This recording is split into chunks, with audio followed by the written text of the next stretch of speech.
Welcome to Charts Today. My name's David Linton, and today's edition for Monday, the 11th of March, comes to you from London. And we start by looking at the dollar. Flat the last day or two, but we saw on Thursday it jumped predominantly on the ECB comments, and it's left the dollar clearly bullish in all three time frames. So we will get another new upside target on this thrust here. We've activated this upside target. So we are seeing bullishness pretty much all round for the dollar. So remembering this is my long term, my medium term, and my short term position. Looking at the euro, we saw, of course, that the euro weakened on those ECB comments last week, and that's left the euro against the dollar in bearish territory.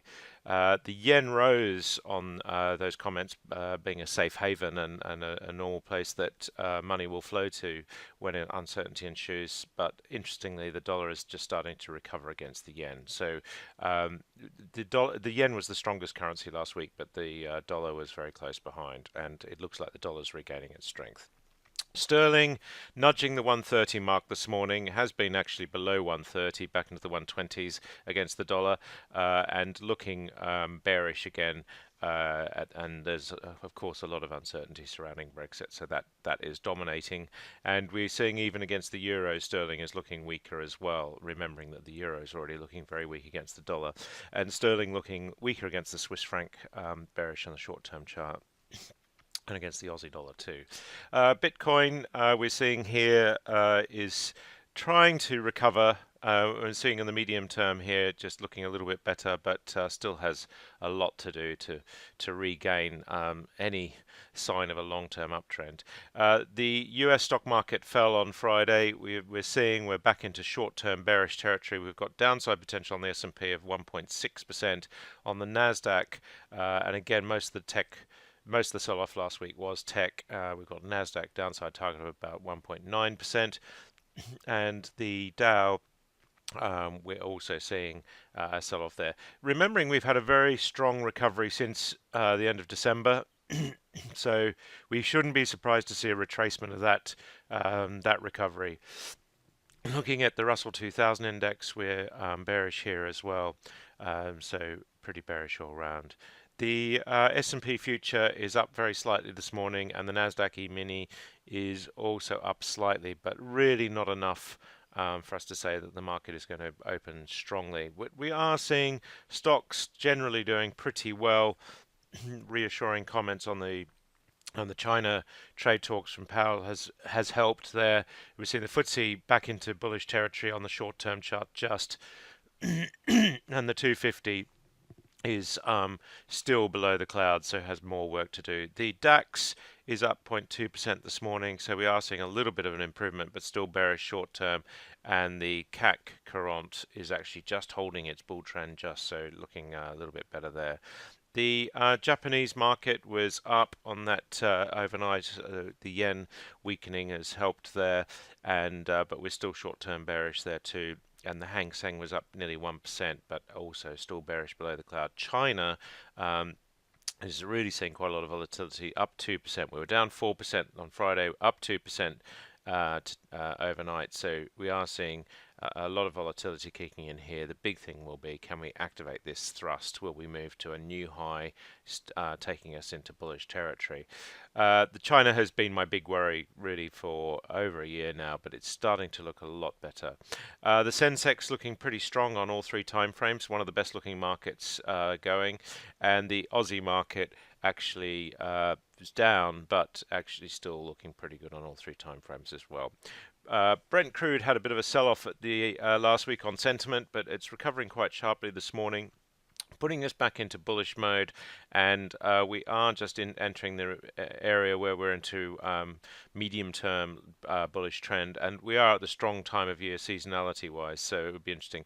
Just a shortage of upside targets at the moment, so that's quite key. Keep an eye on your 1-minute charts. Looking at WTI, we're seeing much the same picture, of course. US nat gas sitting pretty steady at $2.80, not much change there. Gold nudged higher at the end of last week, hitting that $1,300 mark, just couldn't quite get through on Friday, but looking bullish on the short-term chart. So we're seeing gold recovering, and that's just showing some signs of a better picture. Silver, similar. And looking at US 10-year yields, we are sitting bearish at 2.65% at the moment. So still not looking great on that short-term chart. The sentiment is that interest rates will not rise for a while yet. And looking at the German Bund, we saw that really fall away very heavily on the ECB comments on Thursday, and so that is still looking pretty bearish for bond prices in Europe.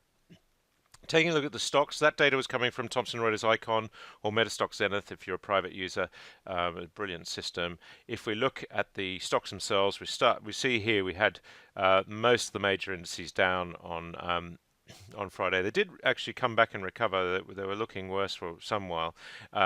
Europe's looking pretty strong this morning, all up green, and Asia mostly up. So these prices all coming to you from Yahoo Finance. So if we look at the US market, we had Goldman Sachs on the leaderboard on the Dow 30, still looking a little bit bearish on that long-term chart, but medium term we might be just near a recovery. And on the worst end of the market, we had ExxonMobil down with that oil price sentiment. But we are seeing here on the relative that Exxon are starting to build some recovery there. We had Microsoft just up 0.1% and Apple up 0.2%. So they did actually come back in the end. Some of these techs, Intel was down 0.25%, but looking pretty bullish on the chart. So one day doesn't really change the picture that dramatically there. Looking at the Nasdaq 100, we start by looking at the leaders. Costco was up 5%, Tesla up 2.7%. Quite a lot of announcements out from them last week. Stock not looking that great still in the chart terms. And if we just take a look at the stocks alphabetically, we've got Alphabet as well as is Google. They're looking pretty strong on the medium and long-term charts now, and we've got good upside targets, 34% upside there. Amazon had quite a sell-off at the end of last week, so they're just struggling to break through on that medium-term chart. So we are just seeing that hang through. And Facebook, we're actually up on Friday as well, so we are seeing a bit of an improvement there as well. So looking at the 200 in Australia, we've got percentage-wise, we're Perpetual are the best performer, up 12%. Not enough to really change the chart. On the downside, we've got Bingo Industries sitting at 5%. So again, not enough to change the chart there either. Looking at China. We've got a very strong showing in China, so nearly all stocks up. We saw actually only 5 stocks are down in China, and all of those are down fairly small percentages. So the Chinese market really showing some strength there. In India, we've got Bharati Airtel actually up 6%. That might be just starting to change the chart here into a recovery situation. We've got some good upside targets on the point and figure chart. Hindustan Petroleum also looking stronger, up 5%. A lot of volatility here, but medium term recovering as well. That's breaking a resistance level, just looking a little bit stronger there too. And if we look at the downside, again, we only had 6 stocks down. High Tech Mahindra were down 0.6%, but the chart looking really good. We're seeing this as a theme on the charts that are not the stocks that fall on certain days. The charts actually look really good. So it's not the case that the worst performers will necessarily be the worst charts. And here we see the live prices coming through from Yahoo Finance. Taking a look at Europe, we start with the Footsie 100 index. Best performer is NMC Health, up 3%. Smurfit Kappa up 2.2%. Not a great looking chart, trying to recover, but just not really coming through yet. Paddy Power looking weaker, although they're up this morning. That chart is still not very nice, with downside targets as well, underperforming. Schroders is up 1.5% today, but again, medium term we might be seeing recovery there. IAG, we're seeing quite a lot of the financials looking quite strong, but then if we look at the laggards, there's only 6 stocks down in the Footsie this morning, so pretty well everything is moving up. Persimmon, interestingly, one of the stocks that has been in the news a lot lately, is down by 0.7%. Taking a look at the 250, we see on the 250, all we have to do is rank by performance, clicking here. One Savings Bank up nearly 10%, and Charter Court Financial Services Group also up. And those are pushing those stocks into bullish territory, so quite good there. Looking at the downside, we still do have some pretty poor performances. Clarkson down 7%. Cairn Energy, we're seeing a lot of energy stocks down. Cairn Energy down 6%, and Vivo Energy also down 3%. So we are seeing just some movement there. Looking into Europe, the best performers we can see here, just ranking the 50 stocks in Europe. SocGen in Paris. Chart looks terrible, but they are the best performer on the board this morning. BNP Paribas also up 1% in sympathy, and ING Group. So we're seeing European banks having quite a strong showing today. And if we look at the downside, we've got Safran in Paris. They're down 1.4%. But generally speaking, we're seeing most stocks up today. Here we see the live prices again coming through from Yahoo Finance.